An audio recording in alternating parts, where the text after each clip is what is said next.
Good morning, everyone. Today we're going to do a quick recap on last Thursday's work, as well as take a look at kind of what's headed up our way for the next couple of days to weeks. So last Thursday we did Unit 5, Lesson 6 and 7. You had to watch the video and then do the practice problems. Today we have a quiz, which I forgot to warn you about, so maybe it's a surprise quiz, pop quiz. Remember, you get to use your blue sheets, and you can use a calculator on this quiz. Today, then, we're going to look at Lesson 8, and then do practice problems and work on Delta Math Part 2, Week 2. So, quick little recap from Lessons 6 and 7. What we looked at was we explored the scale factors for surface area and volume. And the one thing I want you to know is if you have a surface area and you multiply it by the scale factor squared, remember K is scale factor, that will give you your new surface area, or what they call the dilated surface area. You do basically the same work for volume. The only difference is volume, the scale factor is cubed instead of squared. So take your original volume times the scale factor cubed, and that will give you your new volume, which again they call dilated volume.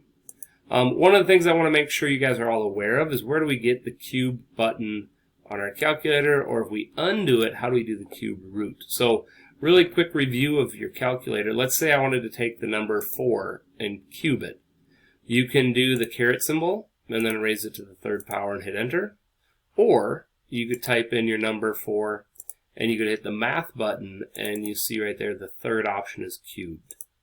So same thing, same answer. But what if I wanted to undo it? What if I wanted to undo the cube? So let's say I had the cube root of 64. How do we do that?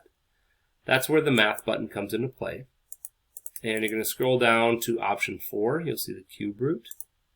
And let's see, the cube root of 64 is 4. There you go. So just want to give you a quick little heads up on that. Usually the math button is kind of where you can find a lot of things that we're going to be using this year. Okay, let's take a look at a couple of things. So here's the idea. I'll explain the warm-up, and then we're going to have you pause the video for a moment. So you should be on page 259. The image shows a cone that has a base with an area of 36 pi square centimeters. The cone has been dilated using the top vertex as a center. The area of the dilated cone's base is 729 pi square centimeters. So the way I think of this is, think of this part right here as kind of your old area, right? Or that's your original area. And then it's dilated, it's stretched out to form a new area. Our job is to figure out what is the scale factor. So how do we want to think about this problem? Well, you guys try it. We'll pause this video for maybe 2 minutes, and then we'll let you go back and try it. Okay, so it's been about 2 minutes. Remember from last week, the area times the scale factor squared, because area has units squared, its scale factor is squared. That's how I think of it. And that will give us our new area. So let's plug in what we know. We know the original area was 36 pi. We're going to multiply that by k squared, and that has to equal the new area of 729 pi centimeters squared. And now it's an algebra problem. We have to get k by itself, so I'm going to divide by 36 pi to both sides. Notice here, pi on top, pi on bottom, reduce out. If you do 729 over 36 in your calculator, let me show you a little trick here. 729 divided by 36 gives me a decimal number, which, yeah, we can use decimals, but if I go back to the math button and option 1 is fraction, I can actually turn that into a reduced fraction pretty quickly. And you'll see the benefit to calling this 81 fourths. Right, so that tells me that k squared is equal to 81 fourths. Well, what I need to do then is I need to get rid of the squared. So I'm going to take the square of the entire fraction, which is actually A property of fractions is you can take the square root of the top and the bottom, and look at how friendly this is. Square root of 81 is 9. Square root of 4 is 2. So my scale factor is 9/2. And remember, when they're asking for the scale factor, we're finding the k value. Not k squared, the k value. Alright, so our job here is to focus on, we're going to use scale factors and work backwards and forwards between scale factors for length, surface area, and volume. So let's just quick think about this. Scale factor for any length, it could be a base, a height, a radius, a diameter, is always going to be represented by k. Any type of area, surface area or the area of a face, area is units squared, so we're going to use k squared for the scale factor, and volume is units cubed. So we'll use k to the third power. All right, we are on page 260. I'd like you to read through this, and actually maybe we'll read it together because there's a lot to it. I'm going to underline a couple of pieces here that are helpful. And then we'll have you pause the video and work through it in just a second. So a beverage company manufactures and fills juice cans. They spend 4 cents on material. So when I think of that material, that's like your surfaces, right? So I think of surface area for that one.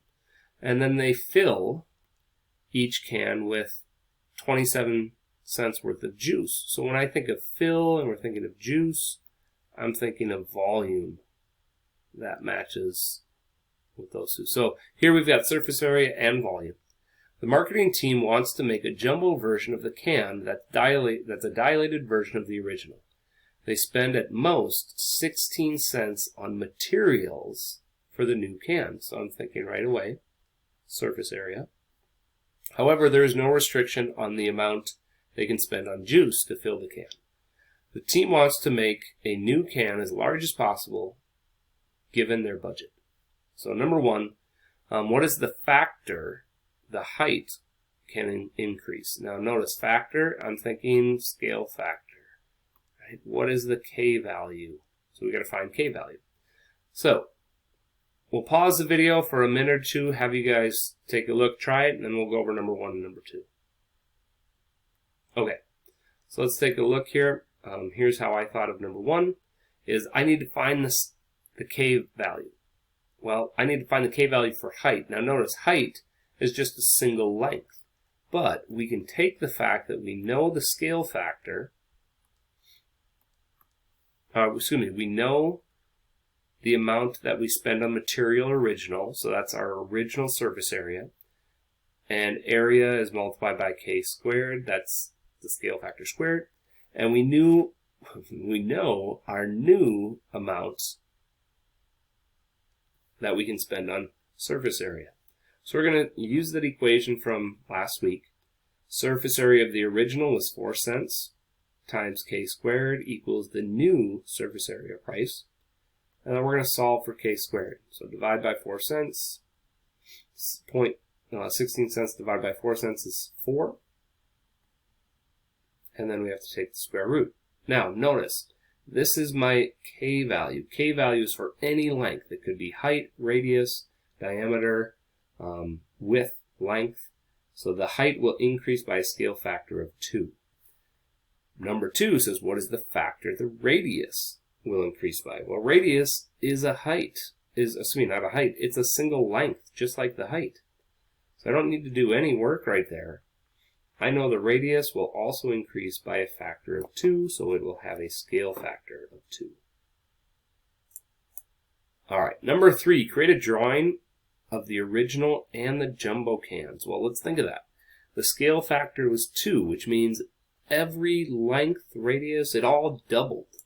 So your drawing doesn't have to be accurate, but your labels should be. So if this is the original can, has a radius of r and a height of h, then the new can will be double the radius and double the height.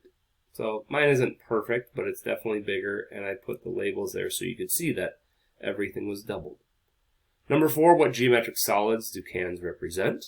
And what are some of the possible differences between geometric solids and the actual can? So the solid we drew were cylinders. If I was to draw an actual physical can, you'll notice some of them have ridged edges, or they might have a lip on top or on bottom that protrudes a little bit larger. We're kind of ignoring all those little extra pieces just to look at the pure mathematics of it. What is the total cost for materials and juice to fill the jumbo can? Show and explain your reasoning. So here's what I thought. We know that we're doubling everything, right? The scale factor is 2. So the surface area cost, now notice that's material, surface area. So we're going to take the original cost of 4 cents, and we're going to multiply it by the scale factor squared. That'll give me 16 cents in total surface area cost. And then we have our cost for volume. That's the amount of juice that we have. That's 27 cents. And then we're going to multiply that by the scale factor cubed, because volume is cubed. And then that'll give me $2.16 with a total of $2.32 for the total cost of materials. Number 6 just says what other factors might be factored into this. Into the total cost. There's a ton of answers here. Some of the things I was kind of speculating was, if I have a larger label and a larger can, that's going to have more adhesive that I need to put the new label on the can. So that would cost a little bit more. Also, do we fill the entire can full of liquid to the top? Sometimes they don't. If you open it, then you won't spill. There's different logics and reasons. Some of it is a little deception based off of the marketing piece. They make cans appear bigger, but they're not filled to the top. All right, so here's what we got. You're going to do your quiz. The sub will hand you your quiz. And remember, you can use your blue sheets and a calculator. Later, after the quiz, you're going to annotate Lesson 8 on page 262, work through the practice problems, and you can start Week 2 Delta Math. This is due on Friday. Good luck.